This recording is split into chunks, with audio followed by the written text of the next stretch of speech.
Pernahkah kamu merasa ada sesuatu yang aneh tepat sebelum tertidur? Tubuhmu mulai rileks, tapi pikiranmu justru terasa seperti membuka pintu ke tempat lain. Suara jadi jauh, waktu melambat, dan kadang muncul gambaran atau rasa yang sulit dijelaskan. 5 menit sebelum tidur, bukan hanya waktu menuju istirahat. Itu adalah jendela kecil ke dalam dunia yang tak kasat mata, tempat di mana mimpi, kesadaran, dan mungkin dimensi lain saling bersinggungan. Di seri ini, kita akan menyelami apa yang terjadi di momen sunyi itu. Antara sains, spiritualitas, dan misteri jiwa. Sebelum kita mulai, jangan lupa like, komentar kalau kamu pernah mengalami hal serupa, dan subscribe agar tak ketinggalan setiap episodenya. Karena kadang dunia yang paling nyata justru kita temukan saat mata mulai terpejam. Pernahkah kau merasa ada sesuatu yang aneh saat hampir bangun tidur? Bukan mimpi, bukan nyata, tapi sesuatu yang berada di tengah, di antara dunia. 5 menit sebelum aku benar-benar bangun pagi tadi, kesadaranku lebih dulu terjaga. Tubuh masih terbaring, berat nyaris lumpuh, tapi pikiranku sudah hidup. Aku mendengar suara-suara samar, bukan suara dari kamar, melainkan dari ruang yang entah di mana. Ada bisikan, ada gema, dan ada perasaan yang tak bisa dijelaskan, seolah aku tidak sedang berada di sini. Dalam 5 menit itu, waktu terasa tak normal, detik-detik terasa elastis, melar lalu menyempit. Kadang seperti melewati berjam-jam, kadang seperti hanya satu hela napas. Aku sadar bahwa ini bukan sekadar mimpi. Aku sedang berada di ambang batas antara kesadaran dan ketidaksadaran. Bukan tidur, bukan bangun, tapi sesuatu di antaranya. Para ilmuwan menyebut ini hypnopompic state, fase peralihan saat otak mulai terjaga, namun tubuh belum sepenuhnya kembali aktif. Tapi ada yang lebih dalam dari penjelasan ilmiah. Karena dalam momen itu, aku merasa dilihat, diperhatikan bukan oleh orang, tapi oleh semacam kehadiran sesuatu yang tidak bernama. Saat tubuhku tak bisa digerakkan, aku panik. Tapi di saat yang sama, aku merasa seperti sedang ditarik oleh 2 arah. Satu menarikku kembali ke dunia ini, dan satu lagi, entah kemana. Ada cahaya yang samar dalam pikiranku, ada suara halus yang berkata, belum saatnya. Dan lalu aku terbangun. Dalam perasaan itu, aku bertanya, apakah ini hanya permainan otak yang lelah? Atau justru jendela ke sesuatu yang lebih besar? Sebuah dunia lain yang hanya bisa disentuh ketika kesadaran kita tidak terlalu terikat pada tubuh fisik. Beberapa mistikus mengatakan bahwa 5 menit terakhir, sebelum bangun dan 5 menit sebelum tidur adalah celah tipis antara dimensi. Sebuah lorong halus di mana realitas bisa retak dan sesuatu dari sisi lain bisa menyusup, entah itu mimpi, pesan, atau bayangan dari kehidupan paralel. Ada yang menyebut ini bagian dari teori multiverse, bahwa setiap kali kita tidur, kita menyentuh cabang lain dari kemungkinan hidup kita. Dan kadang, dalam keadaan setengah sadar itu, 2 realitas saling bersilangan. Aku tidak punya jawabannya, tapi aku tahu apa yang kurasakan. Dalam 5 menit itu, aku bukan hanya sedang bangun, aku sedang kembali. Kembali dari perjalanan yang tidak bisa dijelaskan oleh logika, tapi begitu nyata bagi batin. 5 menit sebelum bangun bukanlah sisa tidur. Ya adalah perbatasan. Dan di baliknya, mungkin ada lebih banyak hal yang belum kita pahami. Tentang mimpi, tentang jiwa, tentang semesta itu sendiri. Kadang yang membuat tidur menyeramkan bukanlah mimpi buruk, tapi saat kita menyadari bahwa kita sudah bangun, tapi tubuh belum ikut. Aku mengalami itu malam tadi, atau lebih tepatnya, pagi tadi, ketika kesadaranku melonjak bangun, namun tubuhku tetap terkunci dalam tidur. Aku bisa mendengar suara jam, lalu suara kendaraan di kejauhan. Aku tahu pagi telah datang, tapi saat aku mencoba menggerakkan jari, tak ada yang terjadi. Nafasku terasa dangkal. Aku ingin berteriak, tapi mulutku seolah tak eksis. Semuanya beku, tapi pikiranku sadar sepenuhnya. Inilah yang dikenal sebagai kelumpuhan tidur atau sleep paralysis. Secara ilmiah, otak telah terjaga, tapi tubuh masih terkunci dalam mekanisme perlindungan REM sleep.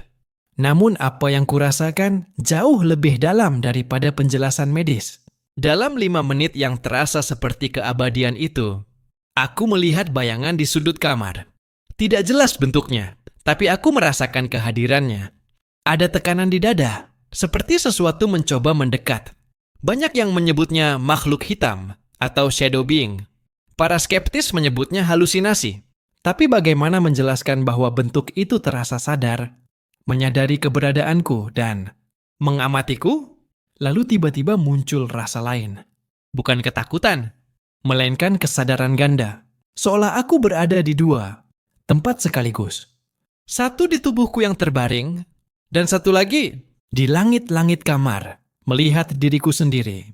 Aku tak tahu bagaimana menjelaskan ini, tapi rasanya seperti sebagian diriku berhasil keluar, meski tubuhku belum mengizinkan. Para penjelajah mimpi menyebut ini proyeksi astral, kemampuan jiwa untuk meninggalkan tubuh, berjalan melintasi ruang, dan kadang melintasi realitas, sebuah keterlepasan dari materi, sebuah pengalaman yang lebih sering dialami saat kesadaran tidak terlalu sibuk dengan dunia. Ada teori yang mengatakan bahwa ini adalah bentuk lain dari multidimensional consciousness, bahwa kesadaran manusia tidak sepenuhnya terkunci di otak, melainkan tersebar, hidup di berbagai level dimensi. Dan saat tidur, penghalang itu melemah. Saat kita rileks, dinding antar realitas bisa retak. Dan 5 menit sebelum tidur, atau 5 menit sebelum bangun adalah waktu paling rentan. Tapi mengapa hanya sebagian orang yang mengalaminya? Dan mengapa seringkali terasa mistis, bahkan mengerikan? Mungkin karena kita belum terbiasa berada dalam realitas yang tak bisa dikendalikan. Mungkin karena sebagian besar hidup kita dijalani dengan logika. Dan ketika kita tiba-tiba terlempar ke pengalaman di luar itu, kita tak siap. Kita menyebutnya aneh, mistis, atau gangguan tidur. Padahal bisa jadi itu undangan untuk menyelami bagian diri yang belum pernah kita jamah. Dalam ketakutan 5 menit itu, aku menyadari satu hal. Kesadaran tidak butuh tubuh untuk eksis. Ia bisa hadir, menyaksikan, berpindah, dan tubuh hanya alat, sekedar kapal. Ketika tubuhku akhirnya bisa bergerak lagi, aku terengah-engah, tapi aku tidak merasa lega. Pagi itu aku bangun dengan jantung berdegup kencang. Bukan karena mimpi buruk, tapi karena ada sesuatu dalam mimpiku yang terasa terlalu nyata, terlalu penuh makna untuk sekadar disapu sebagai bunga tidur. Seseorang berbicara kepadaku. Wajahnya tidak jelas, tapi suaranya terdengar sangat familiar. Ia tidak menyebut namaku, tapi entah mengapa aku tahu, ia sedang bicara hanya padaku. Kau harus bersiap, sesuatu akan berubah. Jangan takut, tapi ingat yang kau lihat di sini. Lalu, aku terbangun. Tidak perlahan seperti biasanya, tapi seolah ada sesuatu yang mendorongku kembali ke tubuhku. Keras dan tiba-tiba, 5 menit sebelum mataku terbuka sepenuhnya, aku hanya bisa terdiam. Bukan karena lelah, tapi karena aku merasa baru saja kembali dari suatu tempat yang seharusnya tidak bisa diakses oleh manusia biasa. Apa itu hanya mimpi? Atau sebuah pesan? Ya, dalam banyak tradisi spiritual kuno, baik dalam ajaran timur, sufi, bahkan esoterik barat, mimpi tidak dianggap sebagai gangguan tidur, tapi media komunikasi dari alam yang lebih tinggi. Ada mimpi biasa, yang tercipta dari sisa emosi dan pikiran. Tapi ada juga mimpi yang disebut mimpi sejati, yang datang dari tempat di luar ego, dari apa yang mereka sebut sebagai sumber kesadaran universal. Beberapa menyebutnya komunikasi dengan roh leluhur. Yang lain percaya itu bentuk peringatan dari diri kita di dimensi lain, atau bahkan masa depan. Sementara itu, dalam fisika teoritis, ada ide menarik bahwa dalam kondisi kesadaran tertentu, manusia bisa menyentuh informasi kuantum dari dunia, paralel teori multiverse dalam bentuk paling metafisis. Aku tidak tahu kebenaran pastinya, tapi keanehan terus berlanjut. 3 hari setelah mimpi itu, seseorang dalam hidupku menghilang. Bukan secara fisik, tapi secara emosional. Hubungan kami berubah. Dan di momen itu, kata-kata dalam mimpi itu terngiang kembali. Sesuatu akan berubah. Apakah aku telah diperingatkan? Apakah diriku yang lain di dunia lain telah melihat kejadian ini lebih dulu? Dalam 5 menit sebelum tidur, saat batas realitas melebur, kita tidak hanya rentan, kita terbuka, Mungkin bukan hanya otak yang bekerja. Mungkin ada bagian dari kesadaran kita yang melampaui waktu dan ruang, menyelinap ke dalam jaringan semesta, menyentuh getaran yang belum terjadi, dan membawanya pulang dalam bentuk mimpi. Dan saat bangun, yang tersisa hanyalah fragmen. Potongan-potongan misterius dari sesuatu yang lebih besar, lebih indah, dan lebih menakutkan dari apapun yang bisa kita alami saat terjaga. Sejak malam itu, setiap kali aku akan tidur, aku tidak hanya memejamkan mata. Aku menunggu. Menunggu untuk melihat apakah malam ini suara dari tempat yang tidak ada itu akan kembali. Menyampaikan pesan baru. Karena aku mulai percaya. Tidak semua mimpi hanya mimpi. Beberapa di antaranya adalah panggilan. Dan mungkin aku harus mulai menjawab. Malam itu aku bermimpi. Bukan sebagai diriku yang sekarang, tetapi sebagai seseorang yang tidak ku kenal. Dan sekaligus ku kenal dengan sangat dalam. Aku sedang berjalan di gang sempit berbatu. Dinding rumah di sekitarnya terbuat dari batu merah tua yang lapuk. Aroma kayu basah dan asap menyelimuti udara. Aku tahu tempat itu. Tapi dalam hidup ini, aku tak pernah ke sana. Tak pernah melihat, tak pernah membaca, bahkan tak pernah membayangkannya. Namun saat aku berjalan di sana, aku tahu harus belok ke kiri untuk menuju sebuah kuil kecil yang tersembunyi di balik pagar anyaman rotan. Aku tahu siapa yang menungguku di dalam. Seorang lelaki tua bermata hitam kelam, yang mengangguk tanpa berkata-kata saat aku melangkah masuk. Lalu aku duduk di depannya, dan ia meletakkan tangannya di kepalaku, dan berkata, "Sudah lama kau lupa siapa dirimu. Tapi tak apa, malam ini kau ingat." Aku terbangun, tapi tidak langsung. Ada 5 menit di mana tubuhku belum sepenuhnya sadar. Tapi pikiranku menggigil. Aku menatap langit-langit kamar dan dadaku penuh dengan rasa kehilangan yang sangat aneh. Seperti pulang ke rumah hanya untuk menyadari bahwa rumah itu bukan milik kita lagi. Aku bertanya-tanya, mimpi macam apa ini? Apa mungkin hanya permainan otak yang acak? Tapi jika iya, mengapa rasanya lebih nyata dari kenyataan?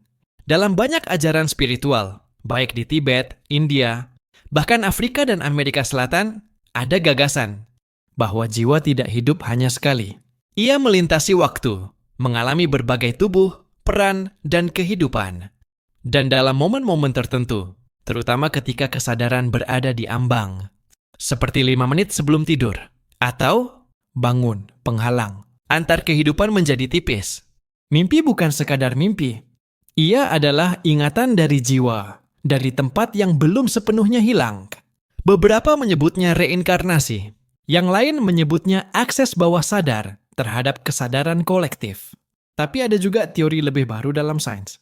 Kuantum, bahwa semua kemungkinan hidup kita terjadi paralel dalam multiverse, dan kadang ketika frekuensi kesadaran kita berubah, kita menyentuh diri lain dari semesta lain.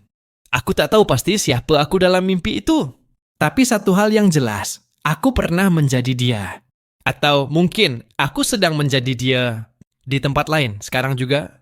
Dan 5 menit sebelum aku bangun, batas antara aku yang ini dan aku yang itu terbuka. Sekejap saja. Dalam mimpiku malam itu, aku tidak melihat apapun. Tidak ada wajah, tidak ada tempat. Hanya hitam. Tapi aku ada di sana.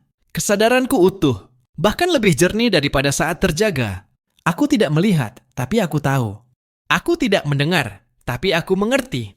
Dan lalu suara itu datang. Tenang, dalam, dan tanpa bahasa. Kenapa itu waktu jika kamu tidak punya tubuh untuk menua? Pertanyaan itu menghantam pikiranku seperti ombak. Aku sadar aku sedang berada di ruang yang tidak terikat waktu. Tidak ada awal, tidak ada akhir. Tidak ada sebelum dan sesudah. Hanya keberadaan murni. 5 menit sebelum aku bangun, aku sadar bahwa aku tidak sedang bermimpi dalam arti biasa. Aku sedang berada di ruang antar realitas, sebuah kondisi kesadaran murni di mana tubuh telah tidur, tetapi jiwa melayang tidak kemana-mana. Hanya ada.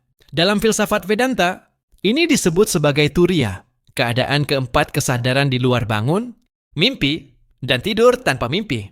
Dalam fisika kuantum, ruang ini bisa dianalogikan sebagai kesadaran kuantum, tempat di mana partikel dan kemungkinan eksistensi menyatu, lalu runtuh ke realitas saat kita mengamati. Dan mungkin 5 menit sebelum tidur, atau sebelum bangun, adalah celah kuantum itu. Sebuah titik di mana realitas tidak punya bentuk, hanya potensi. Tempat kita bisa merasakan bukan hanya mimpi, tetapi struktur semesta itu sendiri. Ketika akhirnya aku membuka mata, waktu kembali, tubuh kembali. Nama, identitas, pikiran, semuanya kembali seperti semula. Tapi aku tahu satu hal, di luar waktu kita tetap ada. Dan di 5 menit itu, aku sempat menjadi diri yang tak terikat apapun. Malam itu aku tidak bermimpi apa-apa. Tapi saat aku bangun, ada sesuatu yang ganjil. Dalam 5 menit pertama, sebelum kesadaranku sepenuhnya terintegrasi, aku melihat sesuatu di cermin yang menghadap ranjangku. Bukan bayangan biasa. Bukan pantulan. Itu aku tapi bukan aku. Wajahnya seperti wajahku, tapi ekspresinya kosong. Matanya terlalu dalam, terlalu hitam. Ia tidak menirukan gerakanku.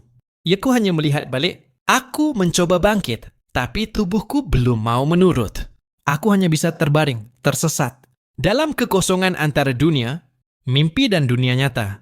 Dan aku sadar, yang kulihat bukan hanya pantulan, tapi versi lain dari diriku, dari tempat yang berbeda. Beberapa mistikus menyebut fenomena ini sebagai cermin kesadaran. Ketika seseorang, dalam kondisi setengah sadar, bisa melihat bukan hanya tubuhnya, tapi juga diri alternatif dari semesta lain. Ada yang menyebutnya sebagai entitas dari sisi gelap kesadaran. Ada pula yang percaya itu adalah pantulan bayangan jiwa, sisi diri yang tersembunyi, yang tidak kita akui saat terjaga. Dan mungkin saat tidur, lapisan kesadaran itu terangkat, dan kita melihat diri yang sebenarnya. Atau diri yang bisa saja kita jadi, jika hidup berjalan sedikit berbeda. Ketika akhirnya aku bangun dan melihat lagi ke cermin, hanya pantulan biasa di sana. Tapi aku tidak pernah lupa tatapan mata itu. Karena 5 menit sebelum bangun, aku melihat siapa yang sebenarnya mengamatiku. Selama ini, pada suatu malam yang tampaknya biasa, aku terbangun dengan napas terengah. Bukan karena mimpi, tapi karena sesuatu terasa salah dengan kenyataan. 5 menit sebelum sepenuhnya sadar, aku merasakan bahwa waktu tidak bergerak linear. Suara kipas angin melambat dan melaju seperti pita kaset rusak. Lampu jalan di luar berkedip dan bayangan dari jendela bergerak mundur. Aku melihat jam digitalku dan menyaksikan angka mundur ke belakang. Seperti semesta sedang melupakan cara menjadi nyata. Para ilmuwan menyebut anomali persepsi ini sebagai distorsi hipnopompik kesadaran di ambang bangun yang menciptakan ilusi waktu dan ruang. Tapi rasanya lebih dari itu. Karena aku merasa aku terlontar ke versi semesta lain yang hampir sama, tapi tidak identik. Dalam teori Many Worlds Interpretation, disebutkan bahwa setiap keputusan, peristiwa, bahkan kemungkinan yang tak jadi kenyataan, tetap terjadi di semesta lain. Dan kadang, mungkin karena kesadaran kita tidak terikat sepenuhnya oleh logika waktu linear saat tidur, kita terhubung ke semesta itu. Bahkan mungkin, menyeberang sebentar. Aku terbangun 5 menit kemudian, tapi tidak langsung lega. Aku menghabiskan berjam-jam mencoba membuktikan dunia. Ini masih sama, mencari tanda-tanda kecil bahwa aku tidak terlempar ke realitas yang salah. Sampai hari ini aku tidak yakin berhasil. Karena setiap kali aku menatap cermin atau membuka pintu kamar, ada jeda sepersekian detik. Punah dari mana aku berharap semuanya kembali seperti semula. Beberapa malam terakhir, aku merasakan sesuatu yang menakutkan sekaligus akrab. 5 menit sebelum tidur, saat aku mulai melayang dalam kantuk, aku merasakan kehadiran seseorang. Tapi bukan orang asing. Bukan makhluk gaib. Tapi aku sendiri. Versi diriku yang lebih tua. Lebih bijak. Lebih damai. Ia tidak bicara, hanya mengawasi. Seolah menunggu. Seolah tahu bahwa aku akan sampai pada titik ini. Dan mungkin, di masa depan, aku akan menjadi dia dan menunggu diriku yang sekarang. Fenomena ini dikenal dalam beberapa tradisi sufi dan filsafat. Timur sebagai lingkaran kesadaran. Gagasan bahwa waktu tidak linear dan bahwa dalam keadaan tertentu kita bisa berinteraksi dengan versi masa depan atau masa lalu dari diri kita sendiri. Apa jadinya jika mimpi sebenarnya adalah jalan menuju keutuhan diri? Apa jadinya jika 5 menit sebelum tidur adalah titik temu antara aku yang sekarang, aku yang dulu, dan aku yang akan datang? Mungkin dalam mimpi-mimpi itu kita sedang mengenal seluruh versi dari diri kita. untuk menyatu, untuk melepaskan. Dan mungkin itulah tujuan semua tidur. Aku mulai menyadari sesuatu yang sangat ganjil dalam rutinitas malamku. Bukan hanya mimpi-mimpi yang semakin dalam, tapi sebelum mimpi itu dimulai, selalu ada satu momen aneh, sunyi lengang. Tak terlihat, tapi terasa seperti suatu ruangan tak berwujud. Ini bukan tidur. Ini bukan mimpi. Ini juga bukan kesadaran biasa. Aku menyebutnya gerbang sunyi. Beberapa detik sebelum aku benar-benar tertidur. Ketika tubuh terasa seperti melayang, namun belum sepenuhnya lepas, ada ruang dalam batinku yang tiba-tiba menjadi hampa, namun penuh makna. Seperti memasuki ruangan gelap yang tak perlu cahaya, karena yang kau cari bukan bisa dilihat. Tapi dikenang, aku tidak tahu pasti sejak kapan ini terjadi. Tapi semakin aku perhatikan, semakin sering aku merasakannya. Bukan semua malam, tapi malam-malam di mana pikiranku jernih, tubuhku pasrah dan hatiku tidak memaksa. Saat itulah aku masuk ke ruang itu. Di sana tidak ada suara, tapi aku bisa mendengar, bukan dengan telinga, tapi dengan jiwa. Getaran halus seperti gema kuno, nyanyian tanpa nada, sapaan yang tak pakai kata. Sunyi itu berbicara kepadaku. Kau masih ingat siapa dirimu sebelum dunia mengajarkanmu nama? Aku ingin menjawab, tapi tak ada mulut untuk bicara. Dan justru dalam keheningan itulah jawabannya datang. Aku bukan tubuh ini, bukan nama ini, bukan ingatan, bukan luka. Aku adalah kesadaran murni, sang pengamat di balik segala pengalaman. Dalam berbagai tradisi spiritual, titik ini dikenal. Para yogi di Himalaya menyebutnya Nidra Samadhi. Para sufi menyebutnya Waqtal Fana, momen saat ego melebur ke dalam kehampaan. Ilahi, di sanalah manusia bukan lagi individu, tapi percikan dari kesadaran semesta. Sains tidak punya istilah tepat untuk ini. Namun dalam studi neuroscience dan kuantum kesadaran, ada gagasan tentang kesadaran non-lokal bahwa pikiran bukan hanya hasil otak, tapi bagian dari medan informasi semesta. Dalam kondisi antara tidur dan jaga, otak kita mungkin tidak menciptakan realitas, tapi menyelaraskan diri dengan realitas yang lebih besar. Itulah gerbang sunyi. Titik temu antara realitas kecil dalam kepala kita dengan realitas luas yang tak bernama. Aku tak tahu kemana tepatnya aku pergi saat melewatinya. Tapi setiap kali kembali, aku merasa telah disentuh oleh sesuatu yang lebih besar dari kehidupan itu. Sendiri dan sedikit lebih ingat bahwa dunia ini bukan satu-satunya dunia yang ada.